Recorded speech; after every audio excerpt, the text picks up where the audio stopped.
ये कहा करके नहीं आते हैं, इनके बच्चों में से बड़ी बदबू आ रही है। हे दीवार, ये प्रतिदिन 4 बजे स्नान करने वाले हैं। क्या? हाँ। तो वस्त्र गंदे है ना? अच्छा,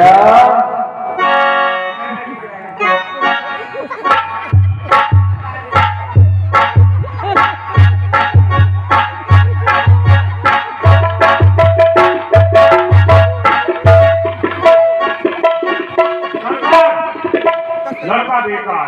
क्यों? ये तो बीच में से फटे हुए हैं। तुम अपने आप को देखो एक बार, देखो ना अपने आप को। तो बढ़िया है, कहाँ से कहीं से नहीं फटे हैं।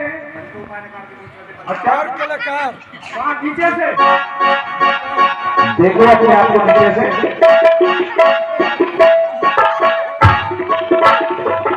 दीवार ये विधाता ब्रह्मा ने सभी मनुष्यों को एक जैसा ही बनाया है। हाँ ठीक है सरकार, तो आइए अब तुम्हारा विवाह का मुहूर्त निकला जा रहा है। तो एक मंत्र बोलिए पहले आप, उसके बाद माला डालेंगे। बसेल जी आप मंत्र बोलिएगा, ठीक है ना? जब तक आप मंत्र नहीं बोलोगे तो विवाह पूरा नहीं होगा, इसलिए पहले मंत्र बाद में विवाह। ठीक ठीक बोले।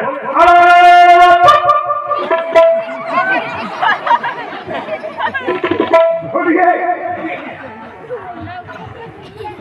मंत्र बोलिए, बोलो।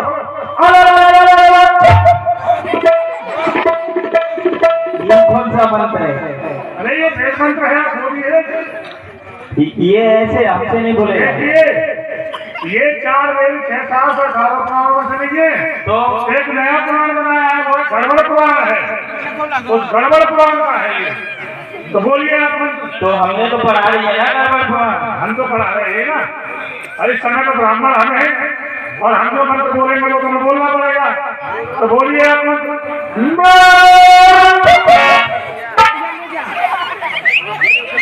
अरे हमसे नहीं होगा, महाराज देखिए। अरे सरकार, अच्छा ठीक है, कोई बात नहीं है, लाइए। ईश्वर सुन लो, दूसरा सुन लो, बाहर आज सुन लो, इल्लो इल्लो चिल्लो तुम्हें आके से चिल्लो। ये मंत्र तो है ना? लाओ सुनो, लाओ मुझे मत। मैं 3 बोलूंगा, आप ताली बजाना, आप भी बजाना, ठीक है ना? ऐसे का विवाह हो रहा है, जोर से हाथ निकालो। ऐसे ठंड में करके बैठे हैं, इतनी सर्दी नहीं पड़ रही है, हाथ निकालो सभी लोग, अपने बाहर निकालो। अच्छा देखो, तुम्हारे हाथ नहीं है, तुमने ऐसे कहा कि हाथ नहीं है तो अपने पैर ऊपर उठाओ, पैरों से ताली बजाओ, हाथों से नहीं बजाओगे तो जल्दी करो, निकालो हाथ ऐसे करके। ना निकाल रहे, संकट बढ़ा रहे हैं। 1 2 ताली बजाने का नंबर आ गया है। 1 2 और 2.5। अरे रुको, मैं तुम पर लेंटर नहीं पिटवा रहा हूँ, ताली बजवा रहा हूँ। काहे इतना जल्दी कर रहे हो? अभी सबर रखो, मुझे 3 नहीं बोलने दिया उससे पहले तो फटाफट। अरे घबराइए मत, तुम लोगों के लिए भी मैंने गधाती बीज के समोसे मंगाए हैं गरम गरम, बड़ा टेस्ट लगेगा। ठीक 1 2 और ये 3 बजाना भी।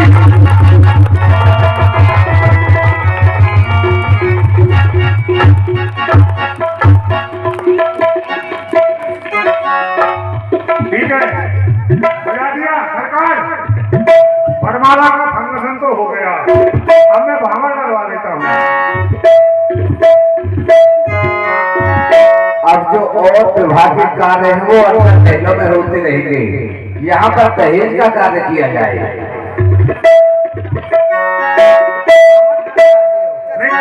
आजकल लंबा रेट चल रहा है। इनको मेहमान खाने में भेजते, यहाँ जो और विभाग की रस्में हैं महलों में पूरी होती नहीं। ठीक है, जाओ। यहाँ पर दहेज का कार्य किया जाएगा। हम अपनी बहन जयंती को दहेज देना चाहते हैं। बताइए क्या देना चाहते हो? दहेज ऐसा देना चाहते हैं जो आज तक ना तो किसी ने दिया होगा और न ही आने वाले समय में कोई दे सकेगा। दहेज लिखा जाए, संतान में नहीं।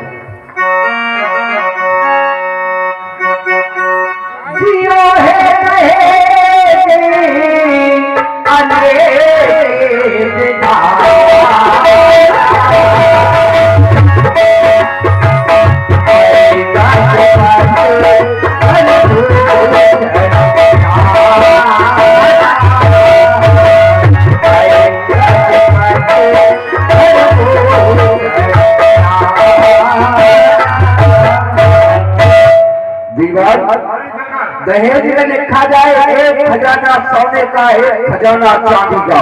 1 खजाना सोने का, 1 खजाना चांदी का, 1 खजाना लोहे का, 1 खजाना पीतल तांबा आदि इत्यादि वस्तु का। दीवार एक खजाना हमने तो केवल सोना चांदी बोला है, तुमने ये लोहा पीतल ये सब क्यों? देखिए सरकार, सोना चांदी हीरा मोती पन्ना जवाहरात मणि मूंगा पीतल तांबा हटर झटर पटर लटर चटर ये सब व्यापार के काम आता है। लेकिन लोहे का खजाना इसलिए दिया है कि लोहा है ठोस धातु। अगर बाई चांस बलदेव जी का किसी से संग्राम हो जाता है तो अपना राइफल बंदूक कट्टा तमंचा तलवार भाले तीर कपड़ा उसमें से बनेंगे तो क्या इसलिए लोहा भी दे रहे हो? इसलिए दे रहे हैं लोहा। ठीक है, तुम्हारी ओर से लोहे का भी दान दिया जाएगा। दिया जाएगा 10,000 सरकार काशियां हमारी बहन देवी की सेवा के लिए और 10,000 दास हमारे मित्र बसदेव की सेवा के लिए। 10,000 गाछियां और 10,000 घास, 10,000 गाछियां 10,000 घास। दीवार ये बात काशी क्यों? सरकार आप घोड़ा देंगे, हाथी देंगे, रथ देंगे, ये देंगे वो देंगे, उनके लिए घास कम लाएगा। तुम लाओगे या मैं लाऊंगा? हाँ ठीक है, कोई बात नहीं, ये भी लिख दो। और इसमें लिखा जाए 400 रथ, उनमें 1800 घोड़े। 400 रथ, उनमें 1800 घोड़े और 1800 मोड़े। ये मोड़े क्या होते हैं? सरकार घोड़ों की सेवा कौन करेगा? खुरेगा कौन करेगा? उनके पैर कौन दबाएगा? उनकी जीभ कौन सजाएगा? घोड़ों को तैयार कौन करेगा? क्या आप जाओगे यहाँ से? दीवार अभी तेरी खोपड़ी चमका दूंगा। ठीक है, कोई बात नहीं, ये भी दे दिया जाए। आज तक तो हम राय बटेश्वर से कर लिया करते थे, उसको माफ किया जाता है, मित्र बसदेव के नाम किया जाता है। ठीक है, जो हमारा कर जलेश्वर से आता था उसके मालिक हम बटेश्वर के बसदेव जी को बनाते हैं। आज से जलेश्वर का कर जो है वह बटेश्वर दिया जाएगा। बटेश्वर को कर मुक्त किया जाता है।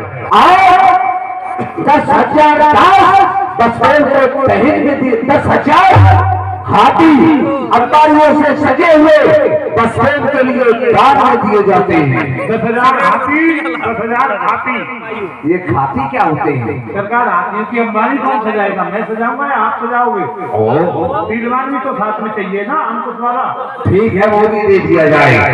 एक हीरा बसदेव को दान दिया जाता है।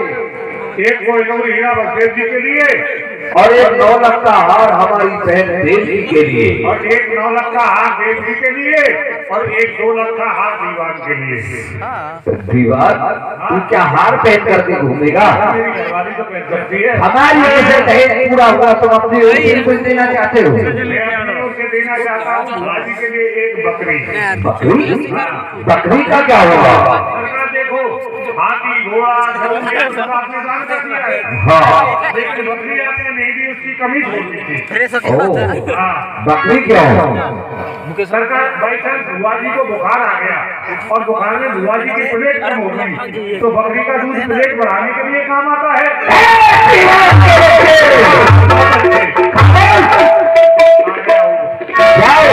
हमारे मित्र बसदेव से पूछो, उनकी सेवा में कोई कमी तो नहीं है, उनकी सेवा ठीक प्रकार से तो हो रही है।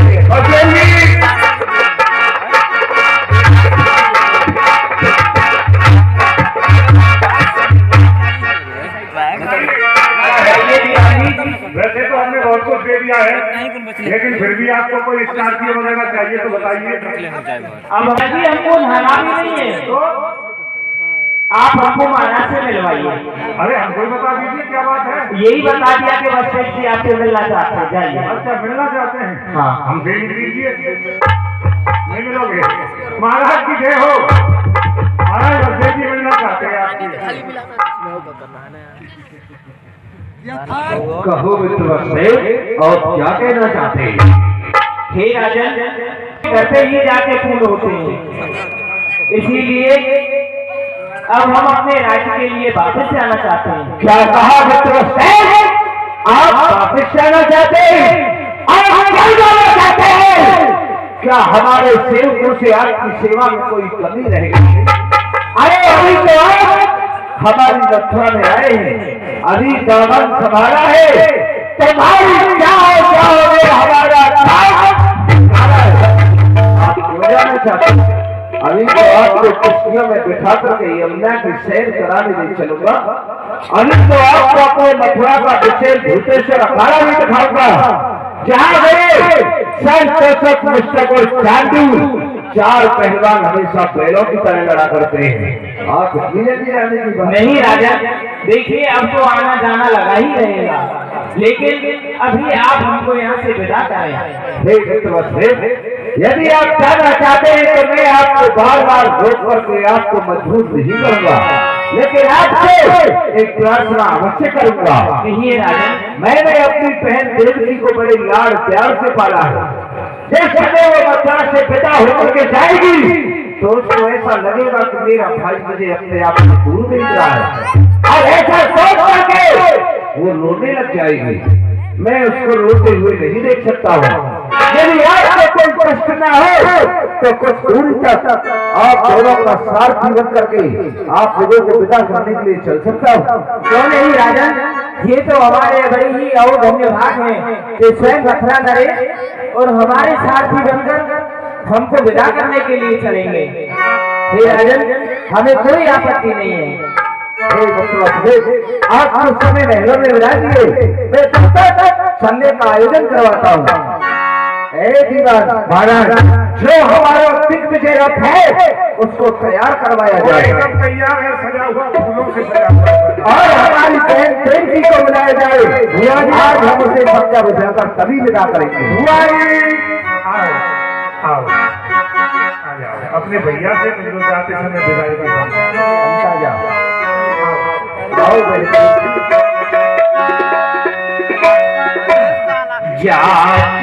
है भैया, आज मैं अपने मायके से ससुराल के लिए जा रही हूँ, मुझे भूल नहीं जाना भैया। कैसी बातें करती हूँ बहन, मैं तुझे कैसे भूल सकता हूँ? वो तो नहीं है बहन देवकी, यदि तुम्हारी आंखों से एक आंसू इस धरती पर गिरा तो मैं इस धरती पर महाप्रलय मचा दूंगा। भैया, मुझे जल्दी बुला लेना भैया। शीघ्र ही बुलाऊंगा बहन। जाती है भैया बेजाती रे, जाती है भैया बेजाती रे,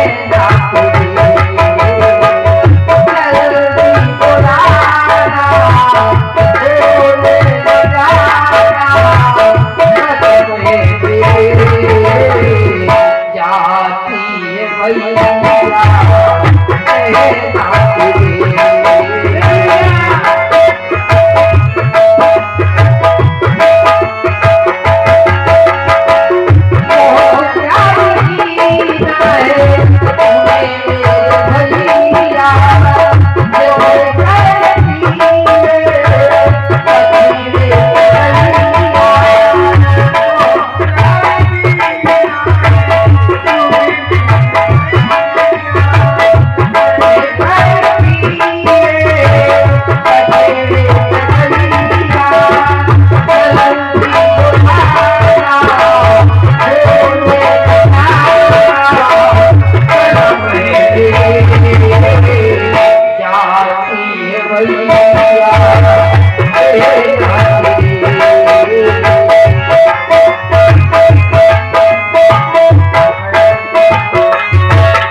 स्वयं अपने दिग्विजयी रथ में बैठा करके और मजा करने के लिए जाएंगे, देखेंगे।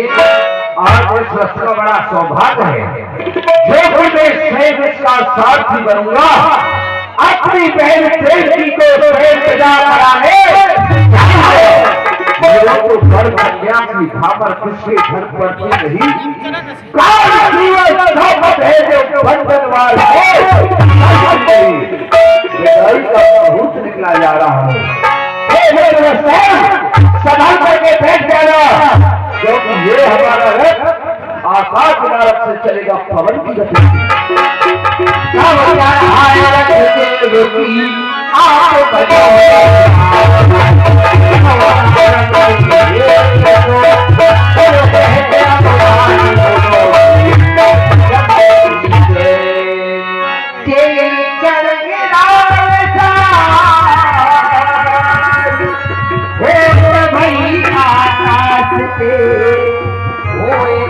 सच तेरो पाल देवकी को सुध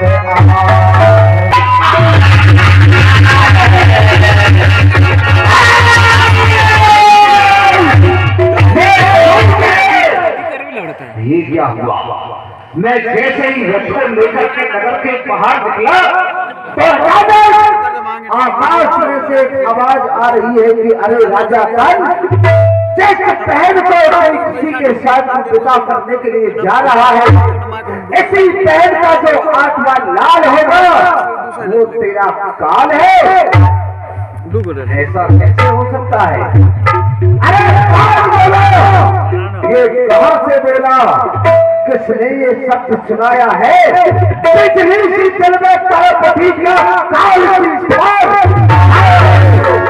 ये खबर फेंक दूंगा पर्वत की सामने वो समुद्री तट पर कांपने उठे कर एक बार मेरा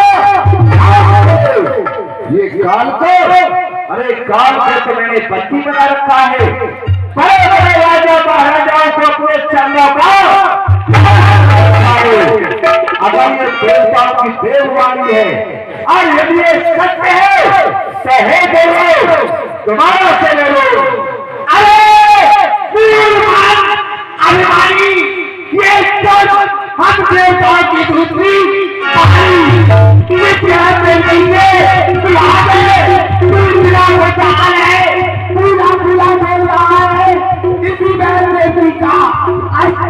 तेरा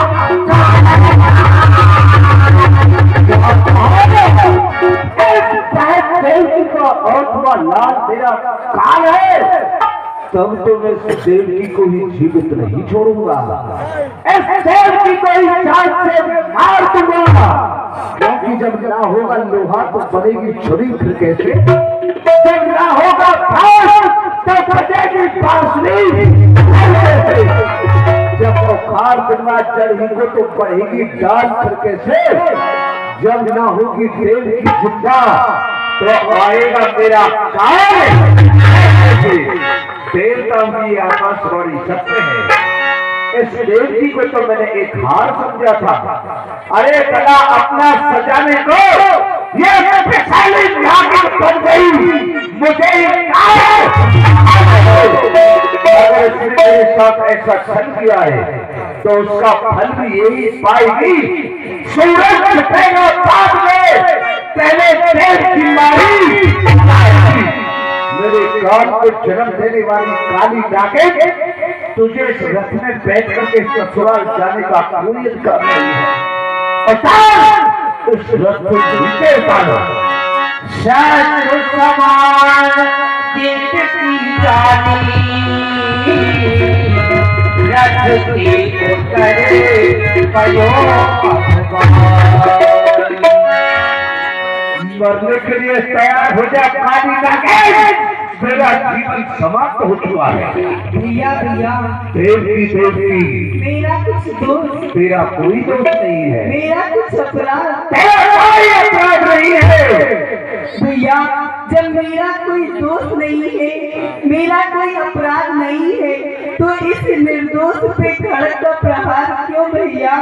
मेरा ये माथा फिर गया है बहन देवकी, और जब तक मैं तेरे सर के टुकड़े टुकड़े नहीं कर दूंगा तब तक ये फेरा हुआ माथा शांत नहीं होगा। भैया हाँ। मैं आज अपने मायके से ससुराल जा रही हूँ। अब यमलोक जाएंगे। ऐसे मंगल में अमंगल का निमंत्रण करो भैया। ये खत्म हो चुकी है इस समय पर सभी शक्ति ज्ञान की। ये खरक मेरी प्यासी है तेरे रक्त। आदमी के पास जो ज्ञान की शक्ति होती है इस समय वो मेरे पास नहीं है। मैं जब तक तुझे जान से नहीं मार दूंगा तब तक मैं साथ नहीं बैठूंगा। भैया मेरे हाथन की मेहंदी को दे, मेरे मांग के सिंदूर को दे, ये लटे तेरी बांधी हुई है, ये चूड़ियां तेरी पहनाई हुई है भैया। बहन देवकी तेरी मां का सिंदूर तेरे हाथों की मेहंदी आज मेरे लिए खला हल बन चुका है। अरे वो मांग ही मिट जाए जो लाल हो मुझ पर, वो चाल ही टूटे जहाँ जंजाल हो मेरा, होगी कष्ट तेरी जहाँ पर काल आएगा मेरा। भैया मैं न्याय चाहती हूँ। मैं न्याय चाहता हूँ। मैं एक गाय हूँ। मैं एक भूखा सिंह हूँ। भैया मुझे प्राण दान दो। नहीं, आज तुझे मृत्युदान मिलेगा। आश्चर्य काटा बनी पंखुड़ी सुमन की, बड़े भाई की कड़क चलती है गर्दन पर बहन की। ये चलेगी आज खड़क गर्दन पर पहनती प्यारी शीशे के रक्त से जीवन के। ओ जगत के रहने वालों, आज आंखें बंद कर लो तुम कि द्वारे लगन मंडप पर चिता जलती है दुल्हन की।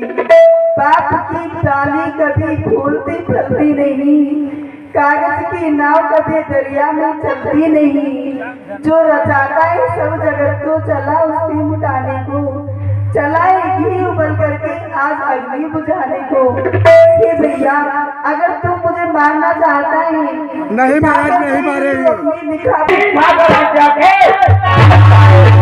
मरने के लिए तैयार हो जा।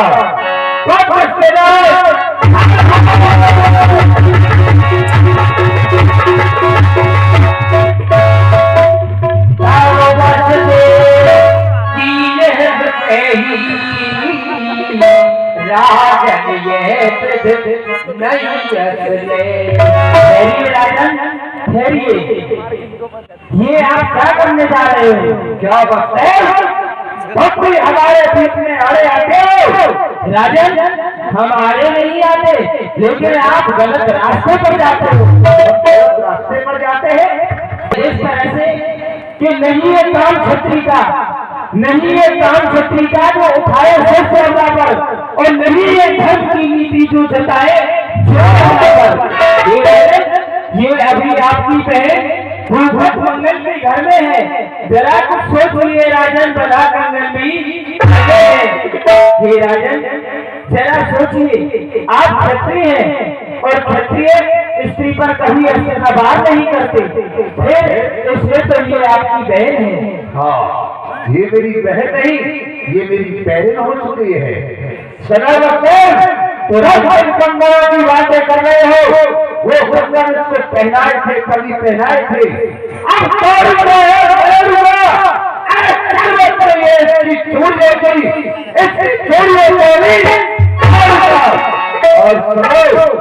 अगर तुम इससे ज्यादा हिमाती बनोगे तो तुम भी यहाँ से यमराज के पास चले जाओगे। अरे नारी तो घर के ऊपर सती होती है,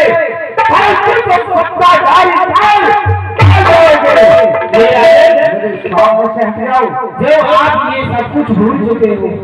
अरे तुमने किया है एक तुम दोनों भाई बहनों ने एक ही कुल का दूध पिया है, तुमने पिया है एक कुल का दूध, उसकी तो शरण रखो।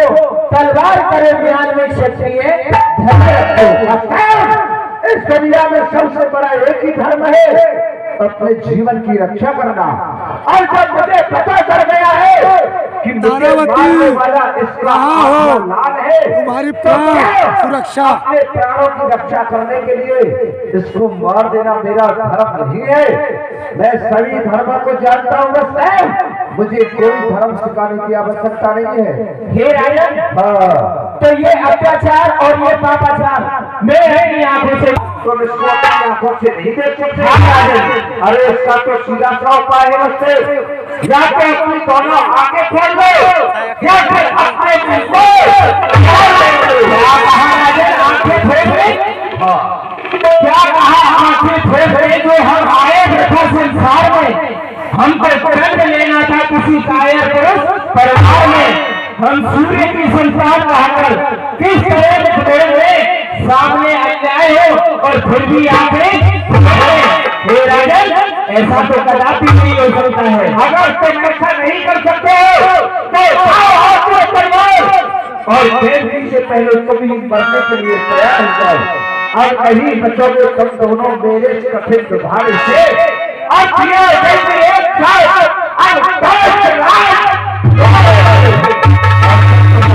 यहाँ से एक अर्थ निकलने वाली थी, परंतु तुम्हारा ये पागलपन देख करके ऐसा लगता है कि अब यहाँ से एक नहीं बल्कि एक साथ में दो अर्थियां निकलने वाली है। इसके मन में दया उत्पन्न हो जाए और ये हमको जीव दान दे दे।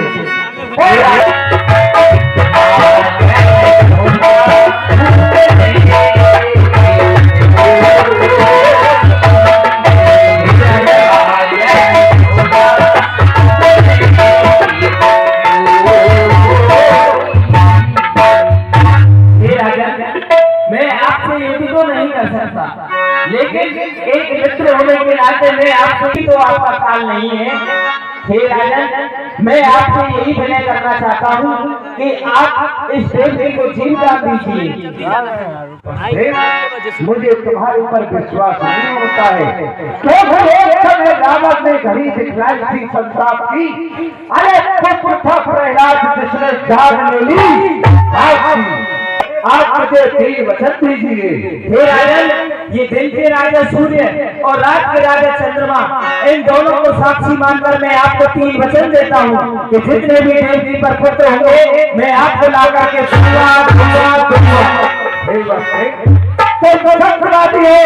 इसलिए मैं तुम्हारे पर विश्वास करता हूँ, लेकिन तुमको ही इसके साथ मेरी एक शर्त मंजूर करनी होगी। वो क्या है राजन? जब तक देवी के गर्भ से 8 बालक जन्म नहीं ले लेंगे, तब तक तुम दोनों के हाथों में हथकड़ी, पैरों में बेड़ी, गले में तोप डाल करके मेरे यहाँ मथुरा में 7 तारों के अंदर कैद रहना होगा।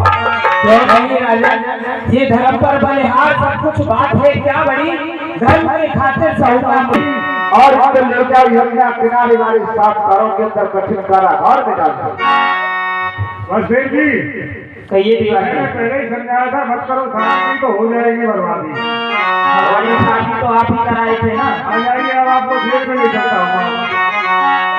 कभी गम न तेरा खुशी देने वाले मुझे प्यार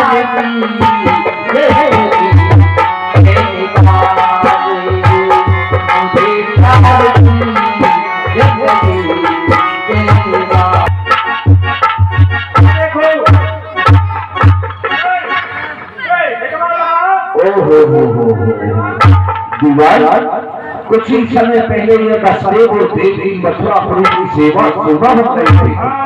हजारों दास की सेवा में लगे हुए थे। तुमका समय बड़ा आ गया तो वो कारागार में बैठ करके अपने भाग के लिए रो रहे हैं। देखा नहीं गया, तभी तो हम घेटवा लगवाई दिए हैं। दीवार किसी ने ठीक ही कहा है, ओ इतना तेरे खेल निराले, बंदी कह के बंधे बासी बहनों के रहने। इन्होंने कभी पहले से बाहर निकल करके नहीं देखा, लेकिन आज जेल में बैठ करके रो रहे हैं। पूछो क्या समाचार है? तुम जाओ जेलों पर पहरा लगाओ, जेले से पल पल की सूचना मुझे मिलनी चाहिए। देवी, ओ देवी, क्या हालचाल है तुम्हारी बेल का?